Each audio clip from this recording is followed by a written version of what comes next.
Hello hello, bienvenue à toi, moi c'est Laurine, coach mental et bien-être spécialisée en neurosciences et en gestion du stress et des émotions. Je te retrouve ici chaque semaine pour t'inspirer et te faire réfléchir autrement à ton épanouissement. C'est parti pour un nouvel épisode de ta Boost Letter, ton podcast bien-être motivant qui te met de bonne humeur et qui favorise ton passage à l'action. Au programme, des explications concrètes et utiles à t'approprier, des pistes de solutions à tester et un challenge chaque semaine à relever. Merci du fond du cœur de prendre une petite minute pour t'abonner et me mettre une jolie note pour soutenir mon travail et faire grandir la Boost Letter. Je te souhaite une merveilleuse écoute. Félicitations de prendre ce temps pour toi. Bonjour ou bonsoir tout le monde. C'est parti pour un nouvel épisode de la Boost Letter. Et alors aujourd'hui, j'avoue que je me suis un petit peu emballée. Je sais pas du tout combien de temps va durer cet épisode. Parce qu'aujourd'hui, on va aller directement dans ton cerveau. Et tu sais à quel point je suis passionnée par le cerveau. On va parler biais cognitifs. Et la question à se poser, c'est frein ou booster de ton épanouissement. J'ai décidé de parler des biais cognitifs parce que d'abord c'est un sujet passionnant, tu vas voir, et ensuite parce que ça concerne absolument tout le monde. Et bien entendu, nous allons les aborder dans le cadre de ton épanouissement. Est-ce qu'ils t'aident à être plus heureuse ou pas du tout? Et est-ce que les connaître et les reconnaître est important pour toi? Et comme à mon habitude, on va d'abord s'attarder sur la définition pour savoir de quoi on parle. Un biais cognitif, en fait, c'est une déviation dans le traitement cognitif, donc cérébral, d'une information. Pardon, l'atout est toujours là. Mais de manière concrète, ça veut dire quoi en fait? C'est un raccourci que prend ton cerveau pour donner une réponse à une situation que tu es en train de vivre. Donc il prend un raccourci. C'est inconscient, c'est automatique et ça t'arrive tout au long de la journée, tous les jours. Et les biais cognitifs, ils préservent ton énergie, et ils te permettent de prendre des décisions facilement et rapidement. Donc c'est absolument génial. Cependant, ils ne sont pas toujours justes et bons pour toi. Les biais cognitifs, ils t'aident à régler 4 problèmes. Ils t'aident à régler 4 problèmes. Premier problème, gérer la surcharge d'informations. Nous filtrons les informations qui viennent à nous tout le temps. Parce que sinon, on deviendrait dingue. On va mettre en valeur celles qui sont répétées ou alors celles qui ont lieu récemment. On va retenir plus facilement les choses frappantes ou bien alors des choses qui ont changé. On va être attiré par tous les détails qui vont confirmer nos croyances. On en reparle tout à l'heure. On va remarquer aussi plus facilement les failles chez l'autre que chez nous-mêmes. Ça nous permet de gérer la surcharge d'informations. On va trier. On va filtrer. Le deuxième problème que nous aide à régler les biais cognitifs, c'est le manque de sens auquel on peut faire face. Et parfois, il nous manque plein d'informations pour comprendre une situation. Eh bien, en fait, on va combler les trous, littéralement. On va inventer une histoire cohérente. Alors, l'histoire cohérente, elle va être basée sur des connaissances que tu as déjà, ou alors des grandes généralités que tu connais. Mais ce qui est marrant, c'est qu'en fait, tu vas croire à cette histoire cohérente. Ça, c'est fou. Hein. Mais tu vas aussi supposer que tes proches sont meilleurs que des inconnus avec lesquels tu n'as aucune familiarité. Tu vas aussi simplifier tous les nombres, notamment les probabilités qu'un événement survienne. Ouais, j'espère que ça fait un petit écho chez toi. Pour que ces nombres, ces probabilités soient beaucoup plus simples à traiter. Pardon. Et enfin, tu vas penser que tu sais ce que les autres savent. Spoiler, personne n'est dans ta tête. Et tu n'es dans celle de personne. Même quelqu'un que tu as mis au monde ou quelqu'un qui partage ta vie depuis 40 ans. Donc non, tu ne sais pas ce que les autres pensent et savent. Non, ce ne sont que des suppositions. Troisième problème que les biais cognitifs nous aident à régler, le besoin de réagir vite. Le besoin de sentir que ce qu'on fait est important. Alors on va favoriser tout ce qui est immédiat au détriment du coup de ce qui est loin et moins flagrant immédiatement. on va aussi être plus motivé à finir quelque chose sur lequel nous avons déjà investi du temps, de l'énergie et de l'argent. Et on va en reparler. On va aussi choisir beaucoup plus facilement la situation la moins risquée pour nous, pour préserver au maximum notre autonomie, avec cette idée de ne pas devoir tout recommencer à zéro. On va aussi favoriser les options qui paraissent simples et rapides, même si l'option longue et complexe serait la meilleure solution pour nous. Et tout ça, ça nous permet de réagir vite. Et enfin, le quatrième problème que nous aide à régler les biais cognitifs, ça va nous permettre de se souvenir de certaines choses. On va utiliser notre capacité de mémoire de la meilleure façon pour ne garder que le strict nécessaire et pas engorger notre mémoire de trucs qui nous servent à rien. Alors, on va modifier et renforcer certains souvenirs. Oui, certains souvenirs sont faux. Désolée. On va aussi préférer les généralités aux spécificités. Donc, on va plutôt se souvenir de manière générale d'un événement. On va stocker les infos en fonction de l'expérience qu'on a vécue. S'il y a eu un impact émotionnel, s'il y a eu quelque chose d'étrange, etc., on va stocker les infos en fonction de ça. Et enfin, on va retenir que des éléments clés d'une situation. En gros, on va à l'essentiel. D'ailleurs, combien de fois tu t'es pas dit après coup « Pourquoi j'ai réagi comme ça ? Mais pourquoi est-ce que j'ai dit ça ? J'aurais dû faire ça ou dire ceci. » Bingo, un biais cognitif est passé par là et c'est lui qui a utilisé un petit raccourci pour donner pour prendre des décisions en réalité, pour trouver une solution adéquate à la situation que tu étais en train de vivre. Tu t'en rends compte, de nombreux biais cognitifs vont parasiter ta pensée, tes analyses, tes prises de décision sans même que tu t'en rendes compte. Et cette Boost Letter est là pour y mettre de la lumière et trouver des solutions. Alors, c'est parti, accroche ta ceinture. Ton cerveau fonctionne selon 2 modes de pensée distincts, le système automatique et le système adaptatif. Le système automatique, il se met en place par association d'idées, association d'émotions, d'expériences passées. Il va se déclencher pour toutes les situations du quotidien où tu n'auras pas une méga grande implication. Ça ne nécessite pas que tu t'impliques réellement d'un point de vue émotionnel, cérébral, physique, etc. Ou alors à chaque fois que tu es dans l'incertitude, bam, ça se met en marche. Il va te permettre quoi ? De réagir rapidement et sans réfléchir. C'est idéal pour toutes les micro-décisions du quotidien. Ou alors lorsque tu te sens menacé ou face à un changement soudain que tu n'avais pas prévu, parce qu'il va falloir réagir rapidement. Et donc le système automatique, il est parfait pour ça. Le système adaptatif, quant à lui, il va analyser les informations dont tu disposes, parce que son objectif, c'est de fournir une réponse adaptée à la situation. Et ce système, il peut compléter les informations si besoin, et il va traiter toutes les infos avant d'agir. Alors tu te doutes bien que c'est le système qui mobilise le plus d'énergie. Et rappelle-toi, une des 3 missions principales de ton cerveau, c'est quoi ? C'est l'économie d'énergie.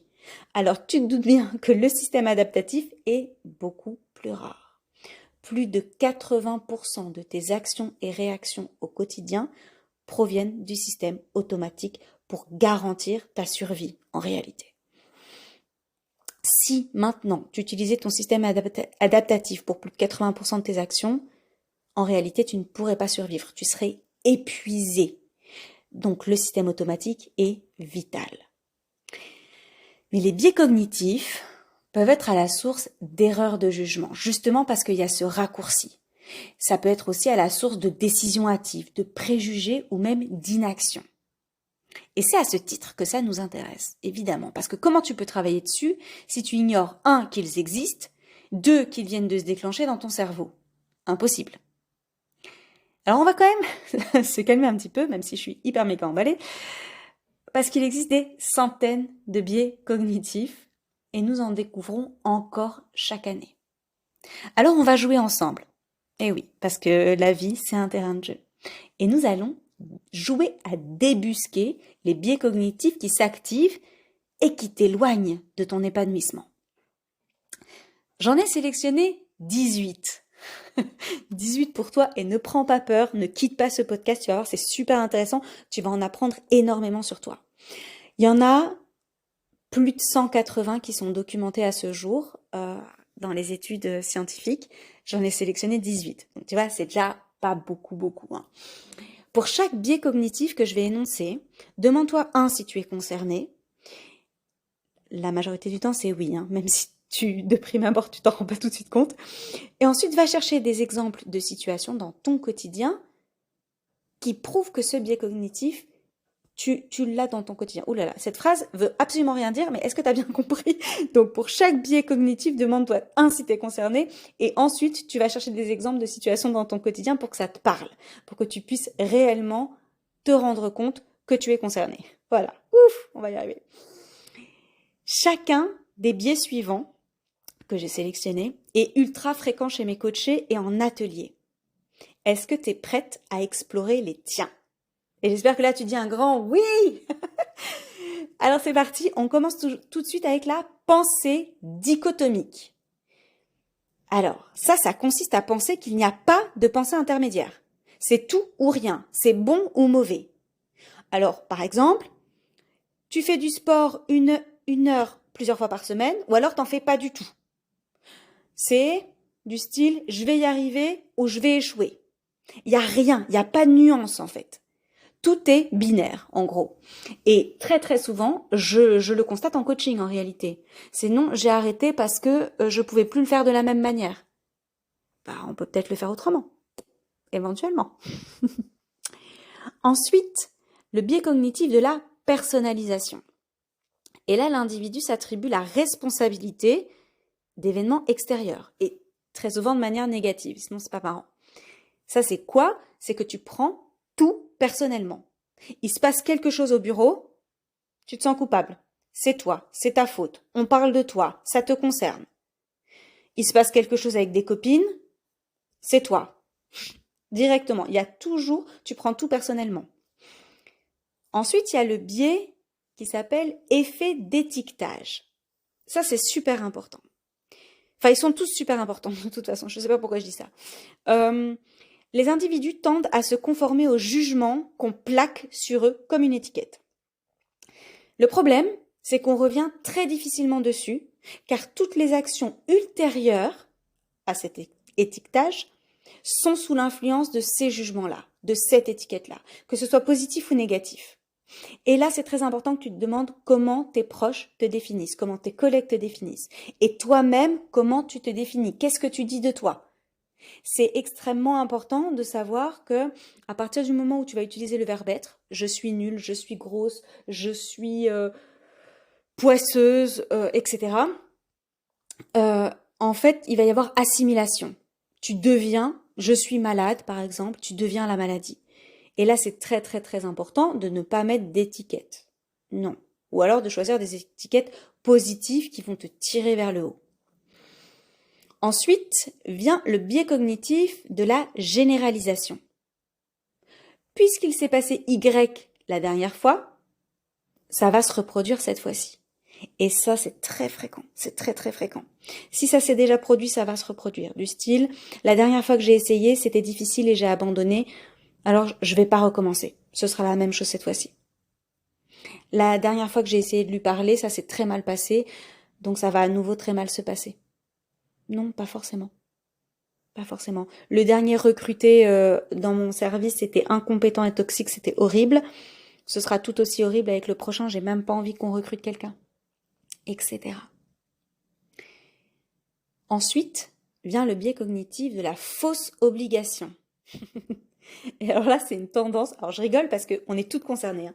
C'est une tendance à s'attribuer des obligations morales et arbitraires qui vont susciter chez nous de la culpabilité. Il faut que, je devrais, je dois, mais c'est aussi en attribuer aux autres. Elle devrait faire ça, il devrait faire ça. Et là, on va provoquer des sentiments de ressentiment, justement, et de frustration. Fausse obligation, ça part à la poubelle. Ensuite, on retrouve l'effet de halo ou effet de notoriété. Et ça, c'est une tendance qu'on a à attribuer des qualités ou des défauts d'ailleurs à des personnes en se basant sur des critères physiques.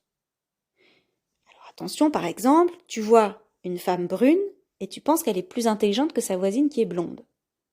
J'ai absolument rien contre les blondes ni contre les brunes. Ou alors tu vois un homme qui est grand et tu vas imaginer qu'il est fort et solide. Alors ça marche en politique, on en a énormément parlé en politique, mais ça marche aussi sur une scène de crime, dans les dessins animés, bref, partout, tout le temps. Et donc quand tu vois quelqu'un qui est très très laid, qui est répugnant, repoussant, bah, tu n'auras peut-être pas beaucoup de sympathie pour lui, etc. Ensuite, je vais te parler du biais de confirmation. Le biais de confirmation, il consiste à privilégier les informations confirmant ses idées préconçues ou ses hypothèses et à accorder moins de poids aux hypothèses et aux informations qui jouent en défaveur de ses propres croyances. C'est systématique en coaching. Donc, tu penses quelque chose et tu vas aller chercher toutes les informations qui valident cette croyance-là, qui valident ta pensée, et elles vont prendre énormément de place. Du style, il ou elle m'a parlé comme ça car il ou elle m'en veut. Parce que tu es convaincu que cette personne t'en veut. Sur quoi tu te bases? Sur tes croyances. Le biais de confirmation, il est extrêmement puissant et donc il faut vraiment faire attention. Le biais de négativité, quant à lui, ça va aussi être une distorsion de la pensée. Et en fait, c'est au sujet de choses qui retiennent l'attention d'une personne. Et généralement, les éléments négatifs pèsent beaucoup plus que les éléments positifs. C'est ce qui va retenir notre attention. Par exemple, j'ai eu 15 jours de vacances, c'était absolument génial. Mais en fait, quand je vais t'en parler, je vais partager en priorité le retard de l'avion, l'invasion de moustiques le premier soir, les voisins de chambre qui ont fait la nouba toute la nuit, etc. Les éléments négatifs prennent beaucoup, beaucoup plus de place. Et ça, c'est le biais de négativité. Le biais d'ancrage, lui aussi. Bon, évidemment, les 18 que j'ai choisis, ils sont vraiment hyper, méga importants. Le biais d'ancrage, c'est, même si tu es exposé à de nouvelles informations qui démontrent que ce que tu pensais était imparfait ou inexact, tu vas garder en mémoire la première information que tu as eue, que tu as reçue, ou tout du moins tu vas continuer à la considérer. Et plus l'info était précise, plus elle est ancrée. Et donc tu restes sur ta première impression, sur ta première pensée, sur ta première croyance.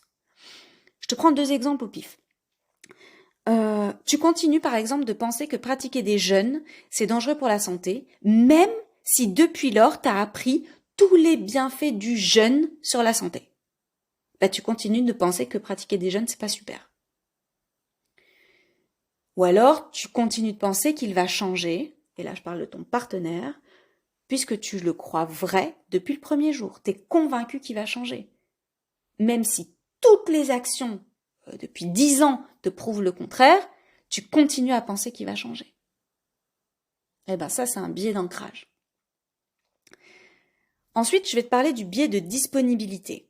Le biais de disponibilité, il consiste à privilégier ou à surestimer les infos qui sont immédiatement disponibles dans ta mémoire, plutôt que d'aller rechercher des nouvelles informations.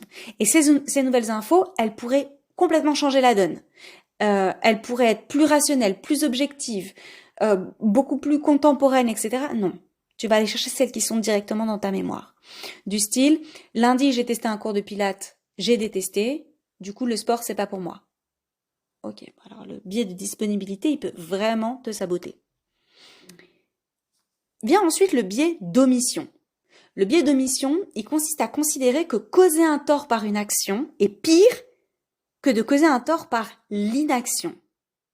Alors l'exemple le plus frappant, c'est « Je suis malheureuse, mais je ne vais pas le quitter. » Parce que tu penses que tu vas causer moins de tort par l'inaction que par l'action. Biais d'omission. Et ça marche pour tout. À partir du moment où tu penses que tu vas causer plus de tort par l'action. Je rappelle que c'est un raccourci de ton cerveau et que c'est pas forcément bon et juste pour toi. Voilà, juste un petit rappel. Ensuite, le biais pessimiste.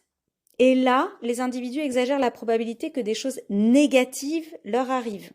Je vais jamais y arriver, j'ai toujours la poisse, ça n'arrive qu'à moi.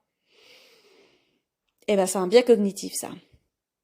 Donc, à partir du moment où tu exagères la probabilité que des choses négatives t'arrivent, tu sais que c'est un raccourci de ton cerveau et que c'est pas la réalité. Ensuite, j'ai envie de te parler du biais de simple exposition.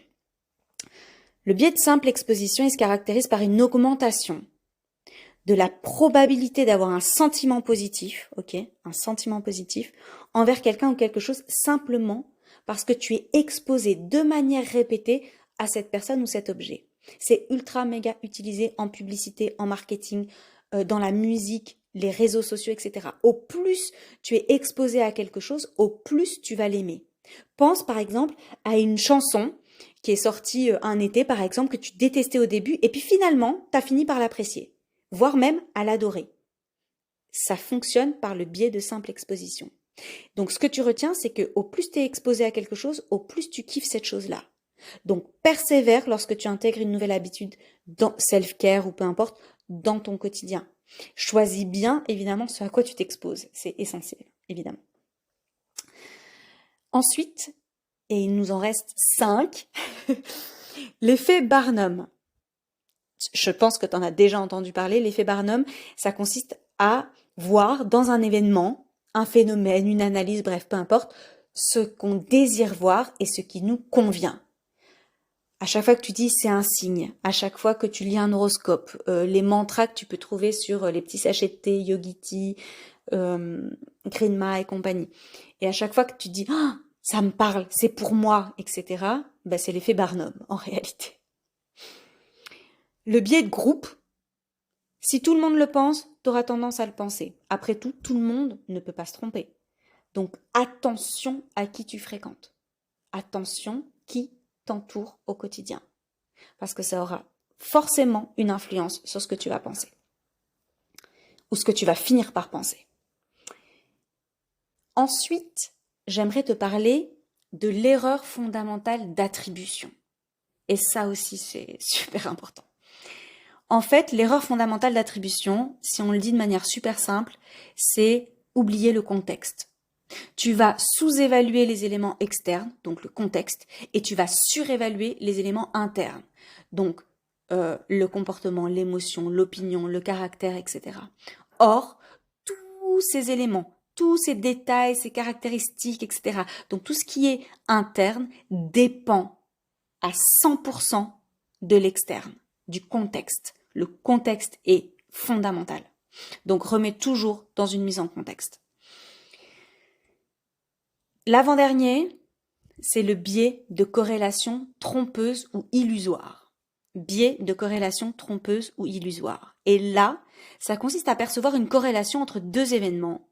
Soit cette corrélation, elle n'existe pas du tout, soit elle est beaucoup plus faible qu'en réalité.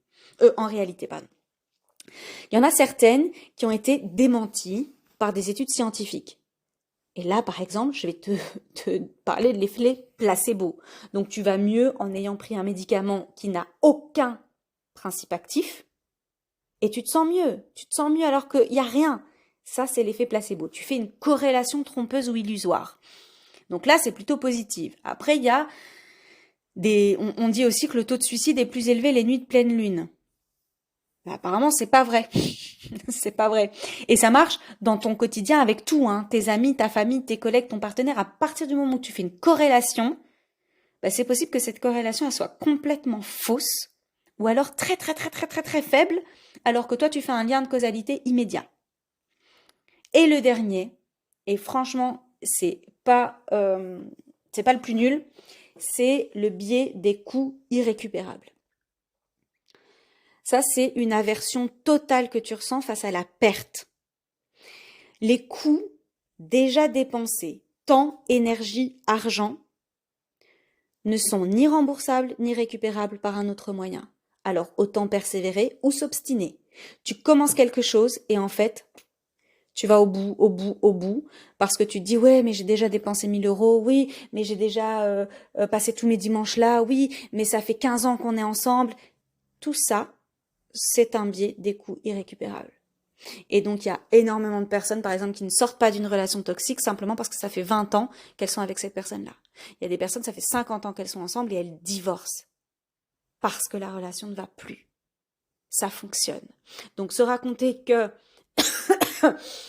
parce qu'on a déjà investi énormément de temps, d'énergie ou d'argent, ça vaut le coup de s'obstiner, c'est pas vrai. C'est pas vrai. Parce que ce que tu as déjà dépensé, en fait, tu le récupéreras jamais. Donc, Ce qui est dépensé est dépensé. Ce qui est intéressant, c'est ce que tu vas faire dans le futur. Ce que tu vas faire, est-ce que tu persévères ou est-ce que tu t'obstines? Et voilà. T'as 18 biais qui peuvent te pourrir la vie ou embellir tes journées en fonction de ta manière de réagir, de les identifier et de réagir autrement si c'est possible. Du coup, je te défie d'explorer tes réactions dans les jours qui viennent afin de reprendre un peu plus le contrôle de tes décisions. Et garde ces 4 infos en tête. 1. Nous ne voyons pas tout. Et certaines des informations que nous écartons, que nous filtrons, sont en fait utiles et importantes. 2. Notre quête de sens peut générer des illusions. On peut imaginer des détails qui ont été placés là par nos suppositions, ok? Et en fait, on va construire des intentions et des histoires, mais qui n'existent pas. qui n'existent pas. Donc, on va générer soi-même des illusions. 3. Les décisions rapides peuvent être complètement nulles. Certaines des conclusions auxquelles nous sautons sont injustes, égoïstes, contre-productives. Donc attention aux décisions rapides. Prends le temps, ne réagis jamais à chaud. Prends le temps de la réflexion. C'est extrêmement important. Notre mémoire renforce les erreurs. Une partie des choses dont on se souvient plus tard rendent juste les systèmes cités ci-dessus encore plus biaisés, plus dommageables pour notre processus de pensée. Donc le fait qu'on ne voit pas tout, le fait qu'on peut générer des illusions, tellement on cherche un sens à tout, et le fait qu'on prenne des décisions rapides, complètement nulles, attention, ça renforce les erreurs dans notre mémoire. Alors, souviens-toi, on voit le monde tel qu'il est, désolée, on voit le monde tel que nous sommes au moment M. Et pas tel qu'il est. C'est la fameuse différence entre la réalité et le réel. Nous avons toute une réalité. On a toute notre propre lecture, notre propre filtre du réel. Gardons l'humilité et la sagesse qui vont avec. Les biais sont inévitables et indispensables à notre survie. Favorisons le doute, l'écoute de l'autre et de la critique, de l'ouverture d'esprit et de l'esprit critique. Pardon, je voulais tousser. Si tu as envie d'aller encore plus loin, je t'invite à un challenge gratuit, un challenge de folie, le 29 juin, 30 juin et 1er juillet, en live, chaque soir sur Zoom. Nous allons traiter d'un thème pilier de ton épanouissement et je te mettrai au défi de réaliser les challenges proposés. Les workbooks et les replays seront dispo dans ton espace personnel, mais pour ça, tu dois t'inscrire. Et tu pourras partager toutes tes avancées sur le groupe WhatsApp privé pendant toute la durée du challenge. Je répondrai à toutes tes questions, que ce soit sur le groupe privé ou en live, concernant les pensées négatives, le manque de confiance en soi et la procrastination. Alors invite toutes tes copines à s'inscrire. C'est 100% gratuit, c'est 100% utile et c'est 100% fun. Tu vas voir, ça va être absolument génial. Toutes les infos sont reprises sur mon site coachinglaurine.com/Happy Challenge, Happy-Challenge. Tu vas voir, tout est sur le site. Et voilà, on arrive à la fin de cet épisode. C'est l'épisode le plus long que j'ai jamais enregistré depuis la création de mon podcast. J'étais vraiment passionnée et je voulais te donner un maximum d'informations pour que tu puisses débusquer les biais cognitifs qui parfois peuvent te rendre malheureuse. Je suis extrêmement heureuse que tu aies écouté ce podcast jusqu'à la fin. S'il t'a plu, partage-le à tout ton monde. Tu n'imagines pas parfois à quel point ça peut aider quelqu'un, aider une de tes proches. Si tu ne l'as pas encore fait, je t'invite aussi à me mettre une jolie note pour soutenir ce podcast et le faire grandir. Je m'arrête là. Je te laisse sur un sourire. Je te dis à très vite et je m'excuse pour la toux qui, à mon avis, n'est pas du tout agréable à écouter. Mais ce qui compte le plus, c'est le message que j'avais à te transmettre. Alors bisous boost et à la semaine prochaine.